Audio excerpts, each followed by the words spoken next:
Znie to ako sen však, ale je to reálne. V Taliansku si naozaj môžete kúpiť dom za 1 euro. Má to však malý háčik. O tom však nevedel Karel a rozhodol sa využiť superakciu. Taliansko pred pár rokmi spustilo program predaja opustených domov za symbolické ceny.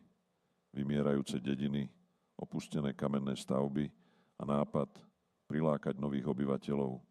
Znie to skvelo, ale čert tkvie, ako inak, v detailoch.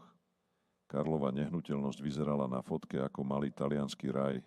V skutočnosti dom bez strechy, s plesnivými stenami, osím hniezdom vo vani a podozrivým pískaním vychádzajúcim z pivnice. Karel si najskôr myslel, že pôjde len o rekonštrukciu v štýle vymeníme kachličky a dáme nový náter. Omyl. Prvú noc prespal v aute, lebo podlaha v dome sa prepadla pod jeho kufrom. Druhú noc nespal vôbec. Do miestnosti mu vbehla túlavá koza, ktorú nikto z dediny nevlastnil. Na tretiu noc sa rozhodol risknúť matrac na betóne, až kým mu nezosypal kus stropu na hlavu. Bol to romantický sen. Zmenil sa na boj o prežitie. Hovorí dnes so smiechom a jazvou na čele. Okrem stavu nehnuteľnosti treba spomenúť aj taliansku byrokraciu, ktorá je legendárna.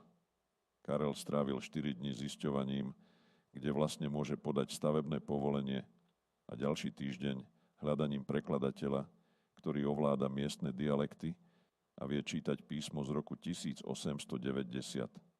Dnes má Karel po 3 rokoch, minutých 27 000 eurách a jednej hospitalizácii svoj vysnívaný dom v Taliansku s výhľadom na Vinice.